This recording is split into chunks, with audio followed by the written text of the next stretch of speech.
Hello Jain साथियों। देखिए पहला क्वेश्चन इसमें दिया हुआ है। पहला क्वेश्चन है कि भाग के एक प्रश्न में भाजक भागफल का 4 गुना और शेषफल का 3 गुना है। यदि शेषफल 20 है तो भाज्य ज्ञात करना है। तो ये क्वेश्चन जो है फॉर्मूला बेस्ड क्वेश्चन है। ठीक है, इसका जो फॉर्मूला होता है आपको पता ही होना चाहिए। भाज्य बराबर ये होता है भाज्य बराबर भाजक गुणा भागफल प्लस शेषफल। ये होता है भाज्य बराबर भाजक गुणा भागफल और प्लस का शेषफल। ये तो पता होना चाहिए। ठीक है, इसी में हम मान रख देंगे तो इसका आंसर आ जाएगा। एक प्रश्न में भाजक भागफल का 4 गुना है। भागफल इसमें नहीं दिया हुआ है, शेषफल दिया हुआ है। ठीक है, यदि शेषफल 20 है और यहाँ पर दिया हुआ है, देखो जगह भाजक जो है भागफल का 4 गुना और शेषफल का 3 गुना है। यहाँ पर दिया हुआ है शेषफल का, शेषफल है 20। तो जो भाजक होगा ना, भाजक उस शेषफल का 3 गुना है, यानी कि शेषफल कितना है 20 और गुणा 3 यानी कि 60। जो भाजक है ना तो वो 60 है। अब यहाँ पे देखो भाजक दिया, भाजक भागफल का 4 गुना है। भाजक जो है भागफल का 4 गुना है, यानी कि 15 चौका 60। मतलब यहाँ पर जो भागफल है ना, जो भागफल है तो भागफल वो 15 है। ठीक है, 15 का गुना 4 गुना ही तो हो रहा है। इसी चीज हम अपने दिमाग में सोच सकते हैं। ठीक है, कुछ ज्यादा इसमें कुछ सोचने की जरूरत नहीं है। तो यहाँ पर सभी मान आ चुके हैं, भाज्य हमें निकाल देना है। भाज्य के लिए इसमें मान रख देंगे। भागफल, भागफल कितना है 15, मैंने भाजक है यहाँ पर। ठीक है, भाज्य और भाजक, भाजक कितना है, भाजक आ गया था 60 और गुणा भागफल आया था 15। ठीक है, और प्लस में शेषफल कितना दिया था, शेषफल दिया होता 20। इसमें 15 छक्का 90, 920। ऑप्शन नंबर डी इसका करेक्ट आंसर हो जाएगा। ठीक, अगला क्वेश्चन देखते हैं। अगला क्वेश्चन ये है, अगला क्वेश्चन दिया हुआ है कि इसको हल करना है। इसको हल करने के लिए सबसे पहले हम क्या करेंगे, सबसे पहले हमें क्या करना चाहिए, यहाँ पर ये वाला जो ब्रैकेट है ना, इस वाले को हल करना चाहिए। हालांकि इसका ये भी होता है, बोर्ड बाश का नियम होता है, लेकिन उसकी भी आवश्यकता नहीं है। सबसे पहले हम इसको हल करेंगे यहाँ पर। ठीक है, इसको हल करने के लिए 7 से इसको काटेंगे, 7 पंजे 35 और 8 5 13। ठीक है, अब यहाँ पर देखो 13 आ जाएगा। ठीक है, यहाँ पर 13 हो जाएगा और ये भाग 13। अब ये हम हल करेंगे तो इसको हल करेंगे, क्योंकि 13 भाग 13 है और ये 9 के बाद माइनस में है। तो पहले हमें भाग की क्रिया करनी होती है, चाहे उसके साथ में गुणा हो, कुछ भी हो, भाग की क्रिया सबसे पहले करनी होती है। तो 13 से 13 कट जाएगा भाग की क्रिया में। ठीक है, 13 से 13 कट जाएगा यहाँ पर। अब 13 से 13 कट जाएगा तो यहाँ पर 1 आ जाएगा, तो 9 माइनस 1 आ जाएगा। ठीक है, 9 में से 1 नहीं घटाना है। कुल मिलाकर के इसका जो है ना, इसका मान 1 आ चुका है। अब यहाँ से हमें 1 नहीं घटाना है, 1 नहीं घटाएंगे क्योंकि इससे पहले भाग है। मैंने बताया था कि उसके पास आस पास में अगर भाग का निशान है तो पहले भाग की क्रिया करनी होती है। तो हम इससे इसको काटेंगे, ना कि इसमें से इसको घटाएंगे। ठीक है, तो यहाँ से इसको काटेंगे, 9 एकम 9, 9 तीस 27, 13 नंबर 117 आ जाएगा। अब 13 में से 1 घटाएंगे। ठीक है, 13 में से 1 घटाएंगे तो 12 बचेगा। तो कुल मिलाकर के इसका जो मान आ गया वो 12 आ गया। ठीक है, इसका मान आ गया 12। 75 प्लस 12, 75 12 कितने हो जाएंगे, ये हो जाएंगे 87। ठीक है, 87 हो जाएंगे और प्लस 121 यहाँ पर है। ठीक है, इसको जोड़ना है, आंसर आ जाएगा, यानी कि 208 इसका आंसर आ जाएगा। ठीक है, 208 इसका आंसर आ जाएगा। अगला क्वेश्चन देखते हैं। अगला क्वेश्चन ये है कि सबसे उपयुक्त विकल्प को चुने, 15 30 और 24 का एलसीएम। ठीक है, 15 24 30 बहुत आसान क्वेश्चन है। ठीक है, 2 3 तरीके से कर सकते हैं इसको। ठीक है, अब देखो आसान है तो आसान कर लेंगे, इसको कोई दिक्कत नहीं है। पर 15 और 30, 15 और 30 का एलसीएम कितना आ जाएगा। वैसे चलो हम इसको वैसे ही कर लेते हैं नॉर्मल तरीके से ही। ठीक है, हालांकि इसके शॉर्ट तरीके भी होते हैं करने के। ठीक है, 5 से काट लेंगे, 5 के 15, 5 6 30, 24 ऐसे ही रख लेंगे। और अब इसको काटेंगे यहाँ पर 3 से, 3 एकम 3, 3 दूनी 6, 3 अट्ठी 24, 2 से काट लेंगे यहाँ पर, 2 एकम 2 आ जाएगा और 2 चौक 8 आ जाएगा यहाँ पर, और 2 दूनी 4 आ जाएगा। ठीक है, एक बार और 2 से यहाँ पर चला जाएगा। ये इस तरह से कर लेंगे।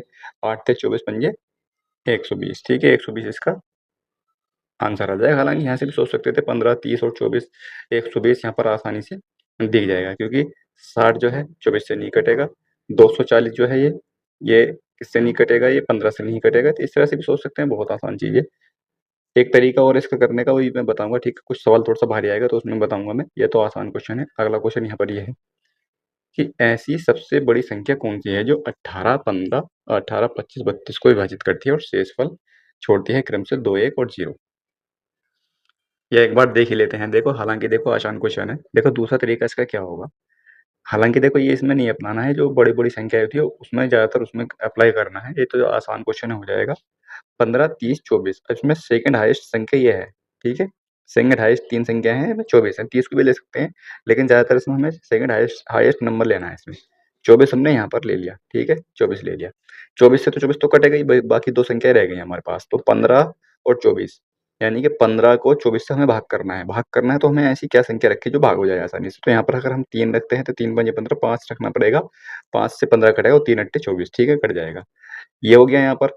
अब हमें इसका भी काम खत्म हो गया, इसका भी काम खत्म हो गया। बचा 30। अब 30 से हमें इसको भाग करना है। 30 को इसको भाग करना है तो भाग हो जाएगा क्या, 5 छक 30 आसानी से भाग हो रहा है, तो हमें और कुछ संख्या नहीं लेनी है। यही इसका एलसीएम हो जाएगा, 24 पंजे 120।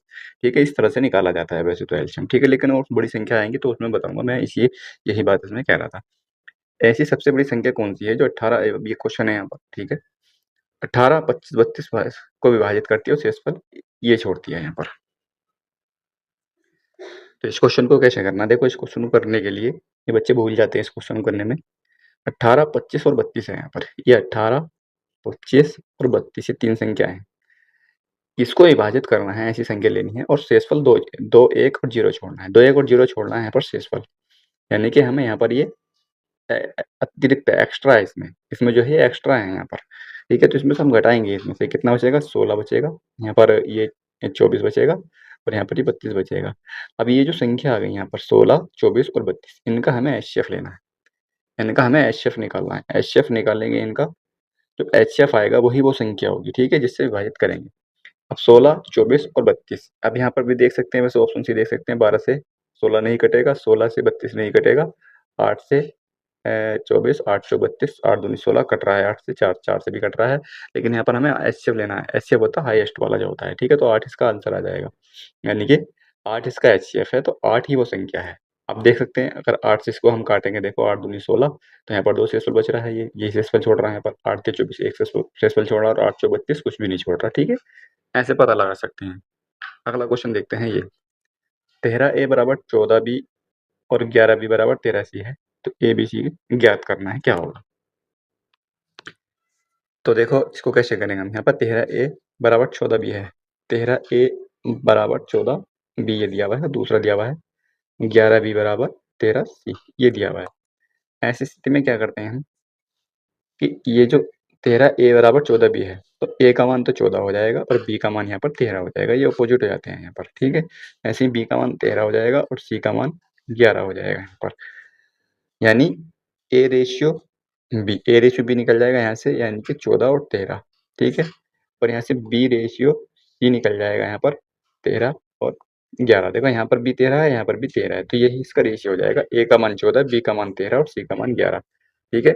ये इसका हो जाएगा। कुछ ज़्यादा इसमें करने की भी आवश्यकता नहीं पड़ी है, जब जरूरत पड़ी कुछ करने की तो वो भी करेंगे। तो फिलहाल अभी 13, 14 और 11 इसका आंसर है। ऑप्शन नंबर 20 का करेक्ट आंसर हो जाएगा। आसान है ये भी। अगला क्वेश्चन ये है कि 360 के 200% के 150% इस तरह से ये क्वेश्चन दिया हुआ है, ठीक है। 40%, 30% का मान ज्ञात करना है। देखो इसको, इसमें क्या है, इसमें कौन गुणा भाग करनी है और ज़्यादा इसमें कुछ करना नहीं था। गुणा भाग करनी थी। अब देखो यहाँ पर सभी 1296 है, कुल मिलाकर के इनकी गुणा तो 1296 आएगी, लेकिन ये जो जीरो बचेगा यहाँ पर नीचे गुणा भाग में जो जीरो बचेगा वही काउंट करना। तो कैसे काउंट करेंगे, देखो ये परसेंट है और ये 2 सिफरे खत्म हो जाएंगे इससे, ठीक है। ये 1% है तो 1 जीरो ये वाला और 1 जीरो ये वाला लेंगे, खत्म कर देंगे इससे, ठीक है।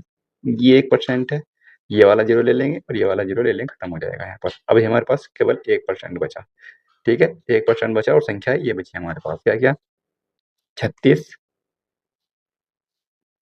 15, 4 और 3, ठीक है। ये संख्या बची और 1% बचा हमारे पास। इनकी गुणा जो आएगी 1296 आनी आनी है, लेकिन हमें ये देखना है इसमें जीरो भी है। 5 चौक 20, 1 जीरो और आएगा इसमें, ठीक है। 1 जीरो और आएगा, 1 जीरो आएगा तो इस परसेंट से 1 जीरो खत्म हो जाएगा तो 1 जीरो बचेगा। कुल मिलाकर के मेरा कहने का मतलब ये है 1296 के नीचे केवल 1 जीरो बचेगा। 1296 के नीचे 1 जीरो बचेगा, तो पॉइंट मेरा यहाँ पर रहेगा। तो इसका आंसर जो होगा पहला वाला, इसका आंसर हो जाएगा 129.6, ठीक है। दोबारा से इसको कर लेंगे, कोई दिक्कत नहीं है। दोबारा से इसको देखते हैं। इसमें देखो यहाँ पर ये परसेंट था, ये 2 सिफर काट दिए थे मैंने, ठीक है। इस वाले परसेंट से ये वाला जीरो और ये वाला जीरो भी काट दिया था। इस वाले परसेंट से ये वाला जीरो और ये वाला जीरो काट दिया था, ठीक है। अभी हमारे पास 1% रह गया और ये संख्या रह गई है बस अब। 36, 2, 15, 4, ठीक है। जब हम इसकी गुणा करेंगे 36 गुणा 2 गुणा 15 और गुणा 4, ठीक है। और यहाँ पर 1% और बचा हुआ है और यहाँ पर भी हमें 1 जीरो और मिलेगा। 5 चौक 20, ठीक है। 5 के साथ अगर कोई संख्या सम मिल रही है तो 1 जीरो बन जाएगा वहाँ पर। एक ही 5 है तो 1 ही जीरो मिलेगा, ठीक है। ये हम नंबर सिस्टम में भी सीख सकते हैं। तो परसेंट से 1 जीरो कट जाएगा लेकिन 1 जीरो शेष रह जाएगा। कुल मिलाकर सभी गुणा इसकी जो आएगी वो 12,960 आ रही है, इसकी हम जो गुणा करेंगे, ठीक है, और 1% है बटे 100 करेंगे तो 0 से कट जाएगा। यहाँ एक बार गुणा करके देख सकते हैं।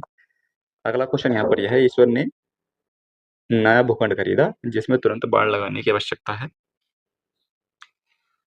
तो इस तरह से ये क्वेश्चन दिया हुआ है, ठीक है। तो यहाँ पर देखो, ये अगर इसमें देखेंगे तो इस ये इतनी लाइन ये बेकार दे रखी है, कुछ कोई फायदा नहीं है इसका।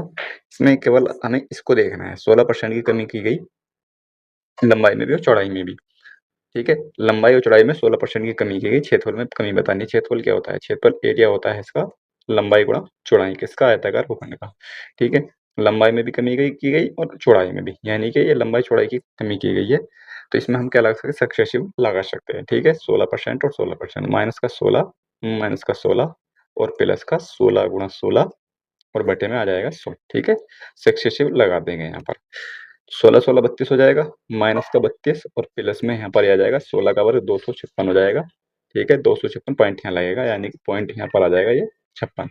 अब 32 में से 256 घटाना है, 256 घटाना है, यानी कि यहाँ पर मेरे हिसाब से आ जाएगा यहाँ पर 29.44 आ जाएगा, ठीक है। 29.44 ऑप्शन नंबर इसका करेक्ट आंसर हो जाएगा जब हम इसको घटाएंगे। तो सक्सेसिव लगा सकते हैं, कोई दिक्कत नहीं है सक्सेसिव लगाना। और सक्सेसिव ना भी लगाएं तो फिर दूसरा तरीका ये हो जाएगा, इसका 16% की कमी की गई लंबाई में और चौड़ाई में।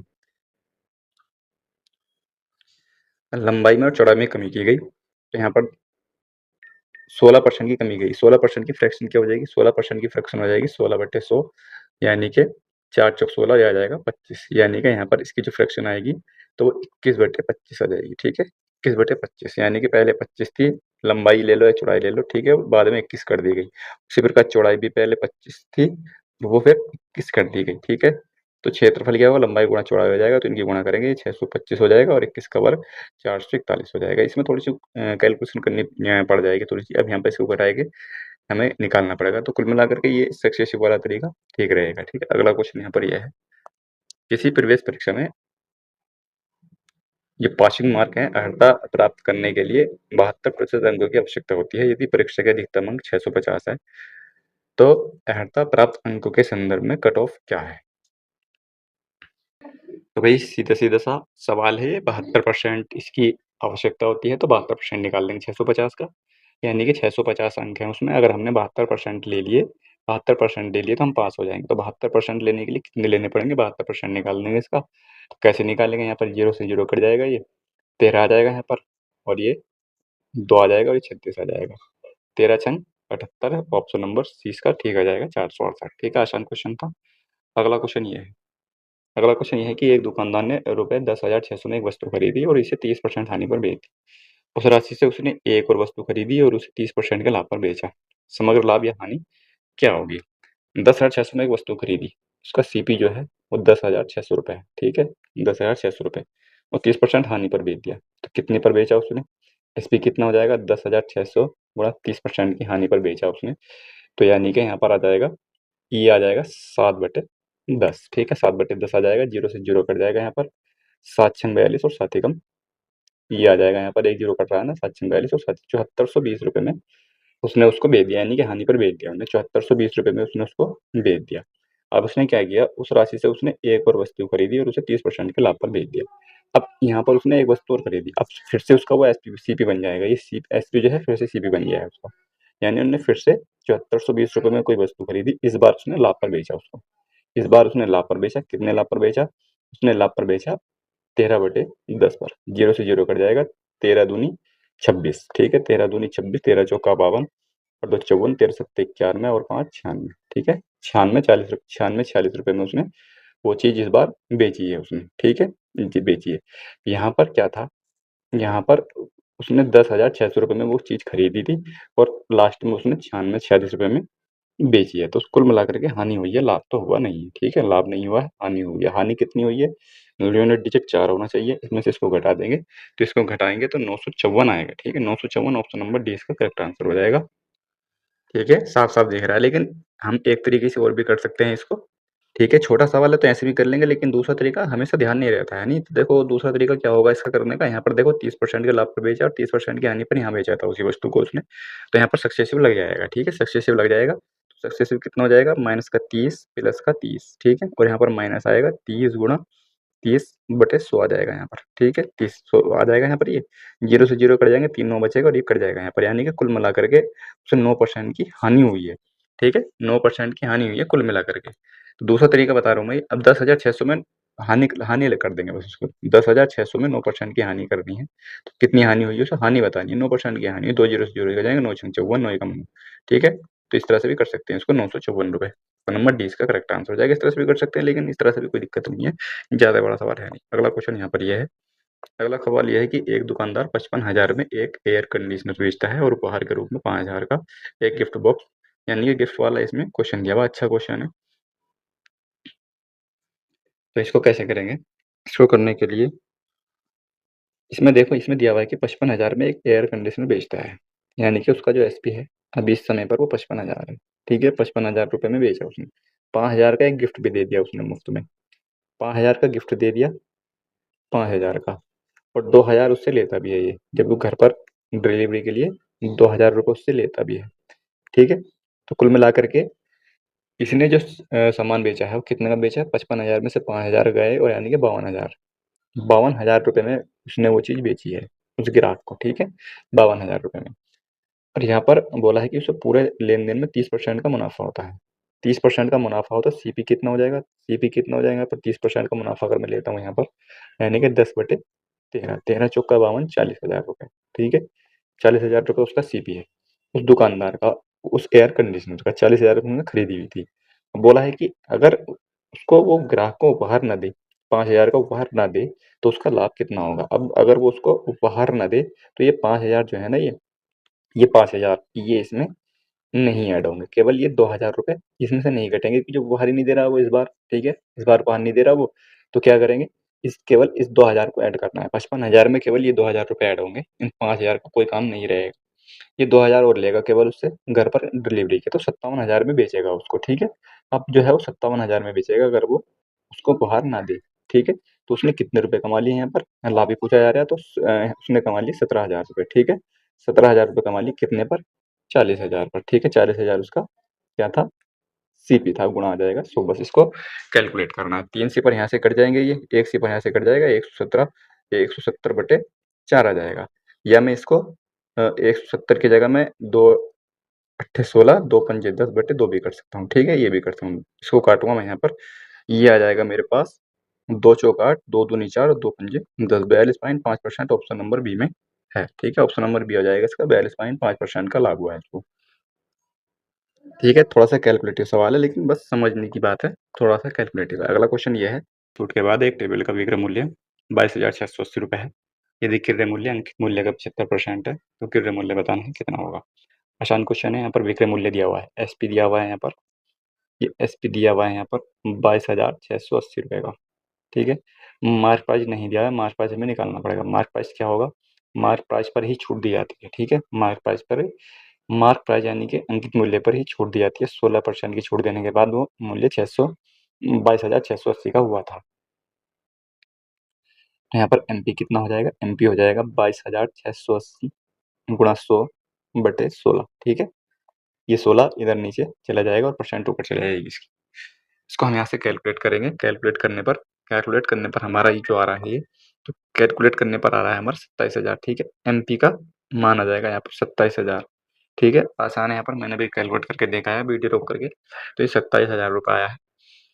एमपी इसका 27,000 रुपये है। इसमें बोला यदि क्रय मूल्य अंकित मूल्य का 75% है, जो सीपी है ना, सीपी वो एमपी का 75% है। 75% का मतलब होता है 3/4, ठीक है? 3/4 होता है 75% का मतलब, यानी मैं इसको 27,81,000/4 भी कर सकता हूँ। बटे 4 से काटूँगा, 4 दूनी 8 और यहाँ पर बचेंगे, पूरा कट जाएगा तो 4 दूनी 8 और जाएगा यहाँ पर, और 4 पंजे 20, 20,250 ऑप्शन में कहाँ पर है? ऑप्शन नंबर डी में है, ठीक है? ऑप्शन नंबर डी इसका करेक्ट आंसर हो जाएगा। अगला क्वेश्चन देखते हैं। अगला क्वेश्चन ये है कि 7200 के मूलधन पर 9 महीने के लिए 50/3% के सालाना दर पर साधारण ब्याज ज्ञात करना है। तो आसान क्वेश्चन है, ठीक है? यहाँ पर मैं भाई मूलधन दिया हुआ है यहाँ पर, यानी कि मूलधन दिया हुआ है यहाँ पर 7200 रुपये, 7200 मूलधन है और यहाँ पर महीने दिया हुआ है, तो महीने को हम साल में बदल देंगे, जो टाइम है वो हमें वार्षिक चाहिए, यानी कि 9/12 आ जाएगा, यानी कि 3 3 9/4 ये इसका टाइम आ जाएगा। और दर दे रखी है 50/3%, ठीक है, 50/3% दी हुई है। तो ब्याज ज्ञात करना है सालाना दर पर। ब्याज कितना हो जाएगा? ब्याज हो जाएगा 7200 और गुणा 3/4 और गुणा 50/3/100, ठीक है। ये हो जाएगा, 2 सिपुट यहाँ पर कट जाएंगे, यहाँ से खत्म हो जाएंगे यहाँ पर ये, ठीक है। यहाँ पर आ जाएगा 3 दूनी 6, 3 चौक 12, 4 छंग 24, 6 तिया 18, 18 पंजे 90, 900 रुपये, ठीक है। 900 रुपये ऑप्शन नंबर ए इसका करेक्ट आंसर हो जाएगा। अगला क्वेश्चन यहाँ पर ये है, अगले साल भी ऐसे ही हुआ, तीसरे साल भी ऐसे ही हुआ। तो ये राशि जो थी 3 साल में 125 से 216 हो गई, ठीक है। 125 थी 216 हो गई। वर्तमान राशि 10,000 रुपये है। इसका मान जो है वो 10,000 है, यानी कि 125 का मान जो है वो 10,000 है, हमें 216 का मान बताना है 3 साल के बाद। 125 का मान ये है, 216 का मान बताना है, तो कितना गुनी हो रही है यहाँ पर ये? 125 से काटेंगे ना इसको, 125 से तो ये 8 बार कट जाएगा, यानी कि 80 बार कट जाएगा, ठीक है। 80 गुना हो रहा है यहाँ पर, ये 80 गुना हो तो इसको भी 80 गुना कर देंगे, बस इसको भी 80 गुना कर देंगे, 8 छंग 48 का 8 आ जाएगा, ठीक है, यानी कि 80 होगा। ऑप्शन नंबर ए ठीक हो जाएगा इसका, यूनिट डिजिट जो है वो 80 पर रहेगा, ठीक है। तो इसका आंसर हो जाएगा। अगला क्वेश्चन यहाँ पर ये है, लाभ को बराबर बांटा गया, तो इसमें गोपी बताना है कितने महीने बाद जोड़ा था इसमें, ठीक है। अच्छा क्वेश्चन है यहाँ पर ये। तो यहाँ पर ये अजीत है और ये गोपी है, तो हम क्या करते हैं, सबसे पहले हम रुपए रखते हैं, फिर हम यहाँ पर इनका टाइम रखते हैं और यहाँ पर फिर हम इसका प्रॉफिट रखते हैं, ठीक है। प्रॉफिट रखते हैं जो इनमें प्रॉफिट हुआ था इन्हें, ठीक है, यहाँ पर प्रॉफिट रखते हैं।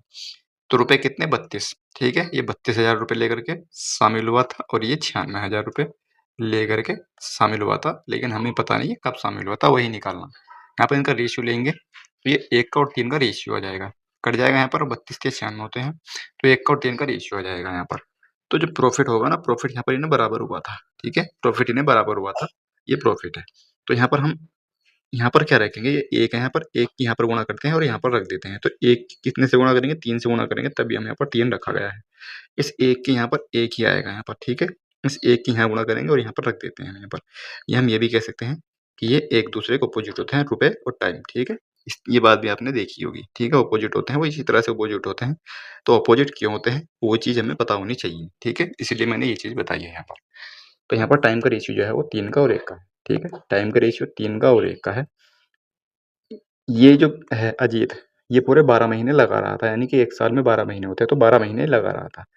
ये 1 महीने लगा रहा था, इस रेशियो के अकॉर्डिंग ये 1 महीने लगा रहा था, 3 महीने लगा रहा था, लेकिन ये पूरे महीने लगा रहा था, यानी पूरे वर्ष, यानी कि ये 12 महीने लगा रहा था। 3 चौक 12 यानी कि 4 गुना हो रहा है, तो ये भी 4 गुना होगा, यानी कि 4 महीने लगा रहा था। जो गोपी है, गोपी 4 महीने लगा रहा था और ये 12 महीने लगा रहा था, हम ये भी कह सकते हैं। तभी तो इनमें रेशियो 3 का और 1 का हो रहा है, 3 का और 1 का रेशियो हो रहा है, ठीक है, तभी हो रहा है। तो ये अगर ये 4 महीने लगा रहा था तो ज़ाहिर-सी बात है ये 8 महीने के बाद शामिल हुआ था। यही पूछा गया है इसमें, कितने महीने के बाद जुड़ा था ये। तो 8 महीने के बाद शामिल हुआ था, ऑप्शन नंबर ए इसका करेक्ट आंसर हो जाएगा। अगला क्वेश्चन यहाँ पर ये है। अगला क्वेश्चन ये है कि 5 संख्याएँ 12, 24, 35, 27 और 17 एक सेट के रूप में दी गई हैं। यदि सेट की प्रत्येक संख्या को 3 के साथ जोड़कर फिर 4 से गुणा किया जाता है तो सेट की नई संख्या का औसत क्या होगा? अब भई जितनी भी संख्याएँ हैं यहाँ पर ये, इन संख्याओं में जो सभी में इसमें क्रिया की गई है प्रत्येक संख्या में, तो जो प्रत्येक संख्या में की गई है वही उसके औसत में होती है, ठीक है? तो सबसे पहले हमें इनका औसत निकालना पड़ेगा, कुल मिलाकर के औसत निकालना है और कुछ नहीं करना। अच्छा सवाल है यहाँ पर ये, ठीक है? इसमें औसत नहीं दिया गया है तो औसत हमें निकालना पड़ेगा। औसत कितना हो जाएगा? 12, 24, 35, 27 और 17 वो जोड़ते हैं, तो ये जोड़ने पर आ रहा है 115, ठीक?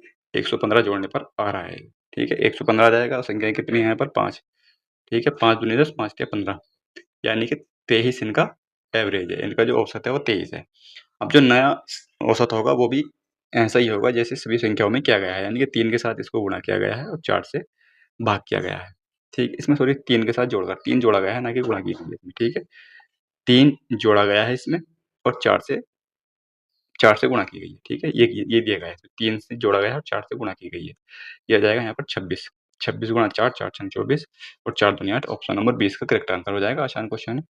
इसमें कुल मिलाकर के ये दिया गया है कि कोई भी जैसे संख्याएँ दे रखी हैं ये, इनमें जो भी हम क्रिया करेंगे, यानी कि अगर हम इनका जो भी औसत होगा, जैसे इनका औसत 23 था, हमने इसमें अगर 2 जोड़ा सभी संख्याओं में, तो औसत भी 2 बढ़ जाएगा। 2 से गुणा करी तो औसत भी 2 गुना हो जाएगा, इस तरह से रहता है ये, ठीक है? तो इसमें क्या किया गया था, 3 जोड़ा गया था और 4 से गुणा की गई।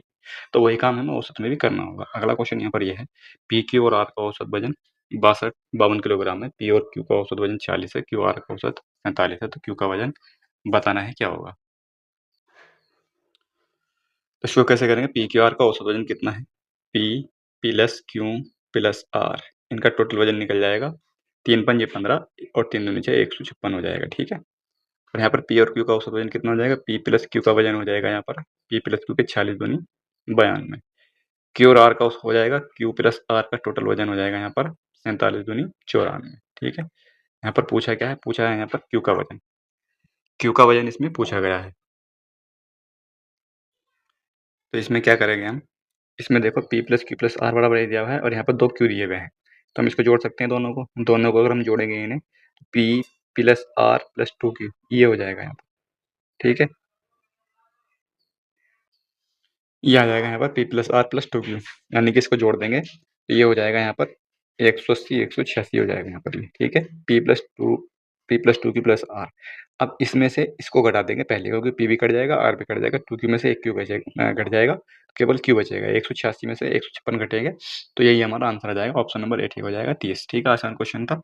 अगला क्वेश्चन यहाँ पर यह है कि ए और बी व्यक्तिगत रूप से क्रम से 15 और 30 दिनों में एक काम को पूरा कर सकते हैं, तो पूरे काम को मिलकर पूरा करने के लिए और भी कितने दिनों की आवश्यकता होगी, यानी कि ए करता है उसको 15 दिन में, बी करता है 30 दिन में। आसान क्वेश्चन है बहुत ज़्यादा। ठीक है, इनका एलसीएम जो आ जाएगा, एलसीएम आ जाएगा यहाँ पर इनका 30, 15 दूनी 30 और 30 कम 30, 3 और 1 3, 10 दिन में करेंगे। ठीक है, बहुत आसान क्वेश्चन है, 10 दिन में करेंगे। अगला क्वेश्चन देखते हैं। अगला क्वेश्चन ये है कि पाइप ए एक टैंक को 105 मिनट भर सकता है, पाइप बी 63 में और सी 42 मिनट में खाली कर सकता है। तीनों पाइप एक साथ खोल दिए जाते हैं तो टैंक को भरने में कितने मिनट का समय लगेगा। ये भरता है एक टंकी को 105 मिनट में, बी भरता है 63 मिनट में और सी खाली करने वाला है, ये खाली करता है इसको 42 मिनट में खाली कर देता है। यहाँ पर इनका एलसीएम ले लेंगे। ठीक है, एलसीएम कैसे लेते हैं मैंने बताया था स्टार्टिंग में ही, बड़ी संख्या का एलसीएम कैसे लेंगे, यहाँ पर 63 है तो हम सेकंड संख्या रखेंगे, यहाँ पर सेकंड हाईएस्ट 63 रख देंगे। 105 से इसको काटेंगे नहीं कटेगा, तो हमें यहाँ किसी चीज़ से गुणा करनी पड़ेगी। गुणा करने के लिए हमारे पास यहाँ पर 7 कॉमन है दोनों में, 7 में 63, 7 यहाँ पर भी है, तो 7 हम यहाँ पर रख करके देखेंगे तो 5 आ जाएगा, नहीं कटेगा तो 5 ऊपर रखेंगे हम। ठीक है, 5 ऊपर रखेंगे, 5 दूनी 10, 5 एकम 5, 21 आ जाएगा, तो 21 से 63 कट जाएगा, इसका भी काम हो गया, इसका भी काम हो गया, बचा 42। अब 63 गुणा 5 को हमें 42 से भाग करना है, 42 से भाग करना है तो 7 यहाँ पर आ जाएगा, 7 नम 63 और 7 छंग 42। ठीक है, अब ये 5 नम 45 नहीं कटेगा, यानी कि अभी हमें 2 से गुणा और करनी पड़ेगी इसमें, तभी ये कटेगा, तो यहाँ पर 2 से गुणा करनी पड़ेगी। जब यहाँ पर 2 से गुणा कर दें 90 हो जाएगा, 15 छक्का 90 आराम से कट रहा है ये। यहाँ पर 2 और करनी पड़ेगी, तो यही इसका एलसीएम आ जाएगा। ठीक है, ऊपर वाला जो है इसका एलसीएम आ जाएगा, बाकी निकाल करके भी देख सकते हैं। ठीक है, वो मैंने बता दिया है निकालना कैसे है। 105 105 से इसको काटेंगे कितनी बार जाएगा यहाँ पर ये, तो ये कट जाएगा 5 दूनी 10, ये 5 से काटेंगे 5 21 आ जाएगा, 21 से 63 यानी कि 6 आ जाएगा यहाँ पर। ठीक है, 6 बार कट जाएगा, 63 ये 10 बार कट जाएगा यहाँ पर। ठीक है, और ये कितनी बार कट जाएगा यहाँ पर, ये कट जाएगा यहाँ पर ये 2 था,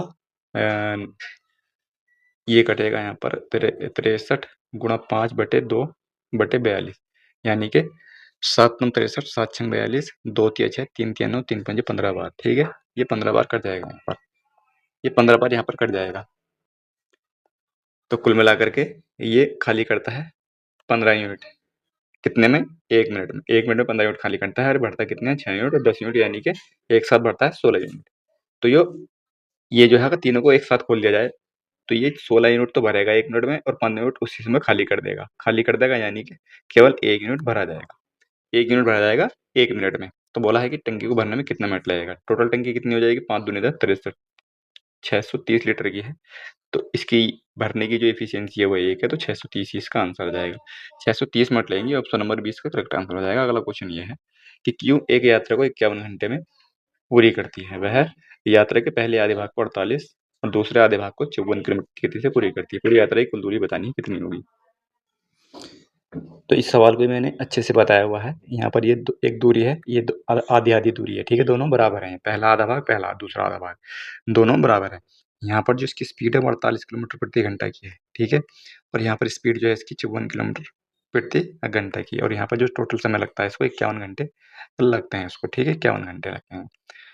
तो यहाँ पर क्या करेंगे, मैंने बताया था कि जब समान दूरी दे रखी हो और 2 चाल दे रखी हो, तो हम क्या करते हैं, दोनों की गुणा करेंगे, ऊपर 48 गुणा 54 और नीचे यहाँ पर इसका टोटल समय लग रहा है 51 घंटे, टोटल समय लग रहा है, तो इन दोनों को जोड़ेंगे नीचे, नीचे इनको जोड़ के रखेंगे, 8 4 12 का 2, 4 5 9 और 1 10, 102 और गुणा करेंगे 51 से, क्योंकि जितने घंटे लग रहे हैं 51, यानी कि ये चीज़ है यहाँ पर S1 गुणा S2 बटे S1 और यहाँ पर ये निशान है इसका डिफरेंस का गुणा डेल्टा टी, यानी कि टाइम। टाइम किस तरह से लग रहा है, टाइम कम लग रहा है, अधिक लग रहा है या टोटल समय लग रहा है, ठीक है। तो 51 दूनी यहाँ पर 2 आ जाएगा, 2 से इसको काटेंगे, 2 दूनी 4, 2 चौक 8, 24 गुणा 54, 24 गुणा 54, ये जो दूरी है वो ये वाली है, ये वाली दूरी हो जाएगी 24 गुणा 54, ये वाली। सवाल में पूछा है यात्रा की कुल दूरी कितनी होगी, यात्रा की कुल दूरी कितनी होगी, यानी कि हमें क्या करेंगे, 24 गुणा 54 ये वाली दूरी हो जाएगी, तो इसकी हमें डबल करनी है, क्योंकि ये और ये बराबर है, तो इसको डबल कर देंगे बस, यानी कि 24 दूनी 48, 48 गुणा 54 करना पड़ेगा, बस यही इसका आंसर आ जाएगा। 8 चौक 32 का 2 आ जाएगा, ठीक है, 8 चौक 32 का 2 आ जाएगा, 4 चौक 16 और 5 चौक 5 अट्ठे 40 और ये आ जाएगा यहाँ पर 59, 9 आ जाएगा, हाथ से लगेंगे 5, 5 चौक 20 और 5 2592, ठीक है, 2592 ऑप्शन नंबर सी इसका करेक्ट आंसर आ जाएगा। अगला क्वेश्चन देखते हैं। अगला क्वेश्चन यह है कि एक रेलगाड़ी करनाल से कुरुक्षेत्र 90 किलोमीटर प्रति घंटे की चाल से जाती है और 92 किलोमीटर प्रति घंटे की चाल से वापस आती है। यदि पूरी यात्रा में इसे 182 घंटे लगते हैं तो करनाल से कुरुक्षेत्र की कुल दूरी, देखो जैसा पिछला सवाल था ना, सेम ही है बिल्कुल, ठीक है। मैंने बताया था कि 2 चाल दे रखी हैं और दूरी बराबर है, 2 चाल दे रखी हैं, दूरी बराबर है और टोटल यहाँ पर भी टोटल ही समय लग रहा है, तो क्या करेंगे 90 की और 92 की गुणा करेंगे और नीचे टोटल समय लग रहा है तो नीचे जोड़ कर रखेंगे दोनों को, 90 90 180 182 हो जाएगा और टाइम से गुणा कर देंगे 182, 182 से 182 कट जाएगा तो इनकी गुणा कर देंगे, यही इसकी टोटल दूरी है। 9 दूनी 18, 9 9 81, ठीक है, यानी कि 81 80 इसकी दूरी हो जाएगी। ऑप्शन नंबर डी इसका करेक्ट आंसर हो जाएगा। ऑप्शन नंबर डी इसका करेक्ट आंसर हो जाएगा। 9 दूनी 18, 9 9 81, 82 होना चाहिए, ठीक है, 82 होना चाहिए, तो 82 80 भी है ऑप्शन में, ठीक है, क्योंकि एक हाथ से रोज जोड़ना होता है इसमें, तो ये 82 हो जाएगा, 82 80 ऑप्शन नंबर इसका करेक्ट आंसर होगा, ठीक है। जैसे पिछला सवाल था सेम यही सवाल है, ये जो बात इसमें की गई थी वही बात इसमें की गई, ये यहाँ पर आसानी से समझ में आ गई है, लेकिन यहाँ पर भी थोड़ी सी बात को घुमा के दिया गया है बात वही इसमें भी। अगला क्वेश्चन देखते हैं। अगला क्वेश्चन ये है कि एक नाव 28 घंटे में 252 किमी की धारा के अनुकूल चलती है और 27 घंटे में 189 किमी धारा के प्रतिकूल चलती है। तो हम जब भी ऐसा सवाल आता है तो क्या करते हैं, डीएस, यूएस, बी और डब्ल्यू रखेंगे, ठीक है। तो इसमें क्या करेंगे हम, यहाँ पर ये डीएस क्या है, डीएस है ये अनुकूल चाल, ठीक है, ये विपरीत चाल, ये बोट की चाल और ये धारा की चाल होती है इसमें, ठीक है। तो डीएस का मान कितना दिया हुआ है, अनुकूल चाल दे रखी है 252/28, 252/28 कितनी बार कट जाएगा यहाँ पर, ये कट जाएगा यहाँ पर 9 अट्ठे 72, 9 दूनी 18, ठीक है, 9 बार चला जाएगा, तो यहाँ पर आ जाएगा ये 9 किलोमीटर प्रति घंटे की चाल है इसकी धारा के अनुकूल। धारा की प्रतिकूल चाल कितनी है इसमें, 27 घंटे में 89 जाता है, 89 जाता है 27 घंटे में, तो कितनी हो जाएगी यहाँ पर ये 7 63 और 7 दूनी 14, 7, ठीक है, ये आ जाएगा यहाँ पर 7 किलोमीटर प्रति घंटा। तो इसमें क्या पूछा है, इसमें पूछा है जल की प्रवाह गति, यानी कि ये पूछा है इसमें, तो ये कब निकलता है, इन दोनों को जोड़ते हैं और आधा कर देते हैं, 16 का आधा आ जाएगा यहाँ पर 8, ठीक है, ठीक है। इसमें ये पूछा है प्रवाह की गति, ठीक है, जल की प्रवाह गति यानी कि ये पूछा है, ना कि इसमें ये पूछा है, ये जो होता है ये होती है बोट की गति, ये बोट की गति होती है, ये नहीं पूछा, इसमें पूछा है धारा की गति, धारा की गति होती है ये, यानी कि वाटर वेग, इसमें ये पूछा है। अगर ये पूछा होता तो जोड़ करके आधा कर देंगे, ये आ जाएगा, पर अगर ये पूछा है तो इसमें से इसको घटा करके आधा कर देंगे, 9 में से आ जाएगा 2, यानी कि यहाँ पर 1 आ जाएगा, 1 इसका आंसर हो जाएगा, ऑप्शन नंबर डी इसका करेक्ट आंसर हो जाएगा।